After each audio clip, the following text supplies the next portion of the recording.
Здравейте, приятели! В миналото видео си поговорихме за това как да помогнем на някой наш близък да спре с пристрастяването си към екраните. Оказва се обаче, че доста от вас сами виждат нуждата да се погрижат за себе си. Затова днес съм ви подготвила в няколко стъпки, идеи и съвети какво да направите, ако искате да се отървете от постоянното скролване. На въпроса дали действията от списъка могат да бъдат приложени върху друг човек, а не нас самите, отговор е да, разбира се. Стига това да бъде приложено по-скоро като колаборация и двете страни да са наясно, че изготвят този списък заедно. И наистина да поговорите за неща, които другият човек би се радвал да прави, което е от огромно значение и изисква и желание и от двете страни. Аз съм Виргиния Янчева, ментор по комуникация и личностно развитие, така че ако тези теми са ви интересни, моля, абонирайте се за канала. Едно от най-честите оправдания, които чувам, свързано с това защо трябва да стоим постоянно с телефона си, е отговора на въпроса: ами какво ще правя, ако сутрин не си чуя алармата? И наистина започваме с най-лесния съвет. Купете си будилник. Повечето хора решават да не изпълняват това задание, просто защото наистина не искат да се разделят с телефона си. Но решението е доста лесно, много бързо и, честно казано, доста бюджетно. Така че това е първата стъпка. И ако това е оправданието, което ползвате, ето и отговора, който заслужавате. Закупете будилник.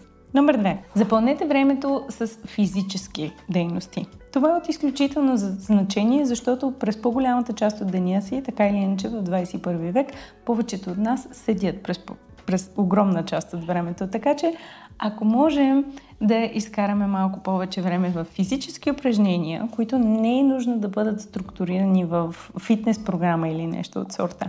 Просто следващия път, когато искате да вземете телефона си, по-добре по-скоро направете 15 клека. Нещо елементарно. Или 10, или 5. Няма значение. Въпросът е, че вместо това има нещо, което да запълните. И не се целете в ежедневие без никакви екрани. Ще бъде изключително трудно. Много по-добре е да си поставяме малки цели, които да изпълняваме консистентно, отколкото е да си поставяме една огромна, която да свършим в рамките на 3 дни и после да се откажем от нея изцяло. Така че, ако другия път посягате към телефона, сетете се, например, за клековете, направете 3, ако трябва, и след това вземете телефона. Все по-често това ще се превърне във ваш навик да се отказвате от телефона. Плюс това физическата дейност, естествено, че помага на всички ни. Така, номер 3. Запазете в календара си конкретно време, в което няма да ползвате телефон. И това за тези от вас, които работят в офис, може да е почивката на обяд, в която не сте длъжни да сте с колеги, ако това не ви идва отвътре, но със сигурност можете да запълните с време навън. Разходете се, разгледайте, опитайте се да забележите нови неща, които да ви носят удоволствие, вместо просто да седите пред телефона. Ако, например, ви се случва по-скоро сутрин, то естествено запълнете неща с сутринта. Имам много конкретно предложение в някои от следващите стъпки, но ще стигнем и до него. Нещо, което можете да направите е, например, да изследвате нова рутина в правенето на кафе, да пробвате нови методи, например, ако имате домашен любимец, можете да посветите времето на него или на нея. Ако имате половинка, абсолютно същото. Има много и различни начини как да разнообразите сутринта си. И, както казах, след малко ще стигнем до най-големия съвет, който можете да имплементирате тук. Но, имайки го в календара, няма как да избягате от това. Естествено, винаги можете да сложите аларма преди и след определеното от вас време, в което да се върнете към работата си пред компютър, например, или каквото друго ви е нужно. Както казахме и по-рано, не е нужно да се влагате в 8 часа без телефон, например. Достатъчно е да правите малки крачки. Разгледахме варианта, в който имате проблема с телефона си сутрин, през деня, но много от хората имат проблем вечер. И вечерите са изключително сложни според мен, тъй като това е времето, което можем да запълним заедно с нашата половинка или заедно с самите нас, в случай, че, например, нямаме такава или половинката ни е заспала рано. Това, което можете да направите, е да медитирате, а за тези от вас, които искат, но по някаква причина не могат да медитират все още, първо мисля, че трябва да направя отделно видео по въпроса. Напишете ми в коментарите дали имате желание за това. Но най-лесното нещо, което можете да направите, е да се отървете от телефона и да пробвате да дишате. Дишането, между другото, е най-краткият път към медитацията, но ще поговорим и за това. Варианти за дишане са, например, бокс дишането. Това е дишане, в което поемате въздух в рамките на 4 секунди, задържате го в рамките на 4 секунди, издишвате го в рамките на 4 секунди и оставате без дъх в рамките на 4 секунди, след което повтаряте. Друг вид дишане е дишваме за 4 секунди, задържаме за 7 секунди, издишваме за 8 секунди. Аз лично предпочитам второто дишане, другото не ми влияе толкова добре, но вие пробвайте и двата варианта и преценете кое работи за вас самите. Това е доста добър вариант преди заспиване и би ви помогнал много в пътя ви с медитацията. Нещо, което съм сигурна, че и вие много пъти сте виждали, е хора, които вървят по улицата или, не дай си Боже, карат коли или колело или каквото и да е превозно средство и си гледат телефона. Това е една от най-дразнещите за мен гледки, особено предвид, че в превозно средство ние отговаряме за всички около нас, така че лично аз го виждам като крайно безотговорно. Но друг вариант да се справим с това, в случай, че проблема е при ходене, тъй като при каране на каквото и да е превозно средство, просто става дума за самодисциплина, но при ходене вариант е да пробвате медитация за вървене. Това е нещо много интересно, което буквално просто те кара да се съсредоточиш върху света, който се случва около теб. В коментар под видеото ще добавя едно от моите любими приложения, благодарение на които мога да вървя и да медитирам. Така по този начин аз не гледам екрана на телефона си и отделя малко време за себе си и за ума си, което е доста приятно нещо и не много често си позволяваме, за съжаление. Друг страх, който съм чувала, е, че хората се притесняват, че някой ще им се обади за нещо спешно и важно и те няма да чуят телефона си, тъй като той не е около тях. Със сигурност в повечето случаи изисква партньор, с който да се справиш с този страх, но едно от нещата, които можем да направим, е наистина да увеличим звука си до край, да оставим телефона в съседната стая и през това време, например, да пробваме дишането преди да заспим. Ако имаме такъв огромен проблем, звукът ни не е достатъчно силен или каквото и да е, винаги една малка Bluetooth колонка, включена и свързана към телефона, също би ни свършила работа. И по този начин можем да оставим устройството в съседната стая, а колонката при нас. Един от най-честите отговори, които хората дават за това как да спреш ползването на телефона, обикновено е ограничи ползването чрез опциите в телефона. И да, това е много валидно за някои хора, далеч не обаче за всички. Аз въпреки това съм длъжна да го споделя и тук, тъй като така или иначе правим списък с възможностите, а това е добра възможност, която за по-дисциплинираните от нас, така или иначе, действително е в ръцете ни. Дали ще сработи за вас, вие можете да прецените, вие се познавате по-добре от всеки друг. Но в случай, че не работи за вас, пробвайте някои от другите опции или някои от следващите.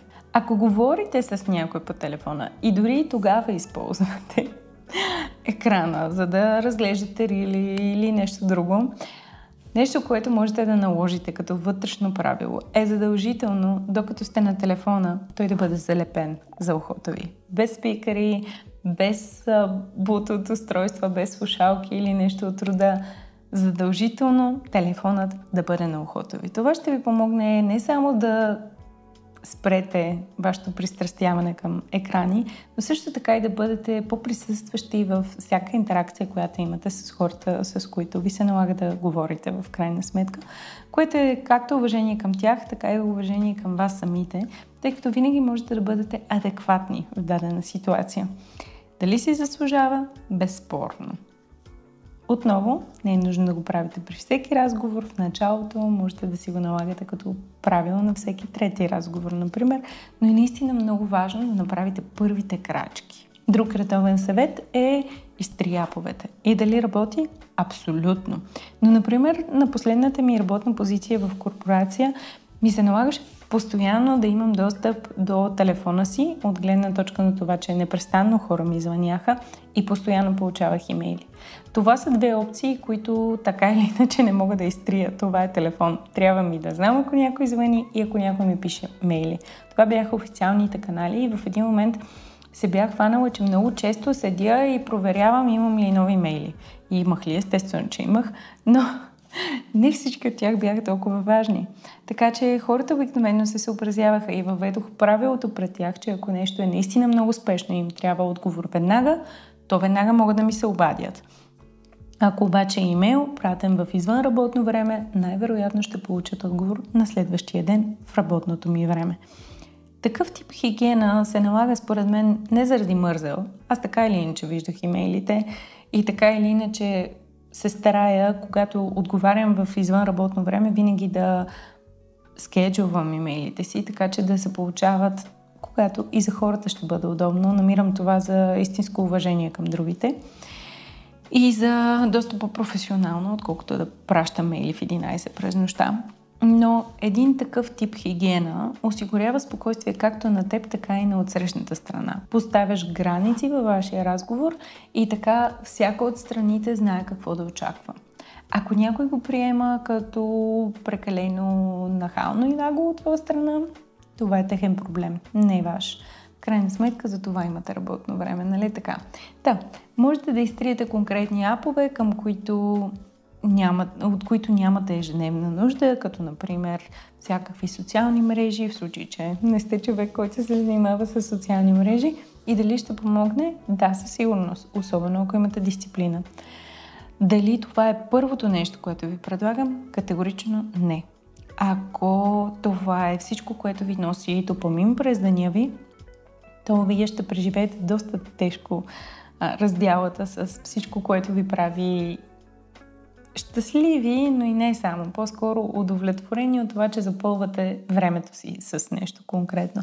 Както споменах и в предното видео, това е естествена нужда на организма, тъй като допаминът ни носи удоволствие, а никой не иска да се раздели с него, нали така? Така че, дали бих ви предложила да ги изтриете като първа крачка? Абсолютно не. Дали след като сте направили всички крачки преди това и вече наистина не изпитвате нужда от телефона си, тъй като си набавяте допамин в ежедневието си и решите да изтриете социалните си мрежи, например, абсолютно. Направете го на 100%. Едно от двете най-важни неща в това видео, на което наистина държа много да наблегна, е, че ако можете да записвате и да документирате какво сте правили и как ви е карало това да се чувствате вместо ползването на телефона, това би ви послужило прекрасно за един рефлективен поглед в последствие. Защото по някой път изграждаме навици, които прекъсваме и в последствие изграждаме отново.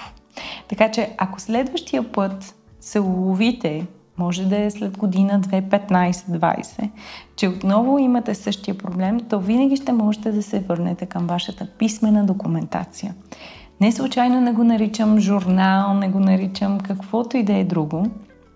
Това е вашата писмена документация, как можете да си помогнете сами на себе си. Така че, ако успеете да се самоубедите да водите такова нещо, то това ще ви бъде от изключителна полза. Второто нещо, на което много държа в това видео, е да разберете причината защо. За което вашата документация ще ви помогне изключително много. В повечето случаи не сме се обърнали към екраните, защото няма какво да правим. В живия живот можем да открием хиляди неща, които да правим. Но обикновено има допълнителни причини, като например срам, неудобство, страх, притеснение от всякакъв тип. Липса на желание да измислим нещо, което да ни разнообрази по качествен и правилен начин. Отбягване на физическа дейност, за което естествено също има някакви поводи и причини и подбуди вътрешни. Така че вашата документация ще ви помогне изключително много. И тъй като споменах в една от предните точки, че има как да запълните времето в деня си, независимо дали е сутрин или вечер, то изготвянето на документацията може да се случи именно тогава. Тя също така може да бъде изготвена и в конкретния момент, който споменахме, че можете да заложите в календарите си. Тези две неща са от изключително значение и те са нещата, които искрено ще ви помогнат. Ако се чувствате, сякаш ви е много трудно да извървите този път сами, имате мен. Свържете се на лично съобщение, в която идея от социалните мрежи, които са лиснати долу в описанието, и поискайте малко повече информация за менторството с мен.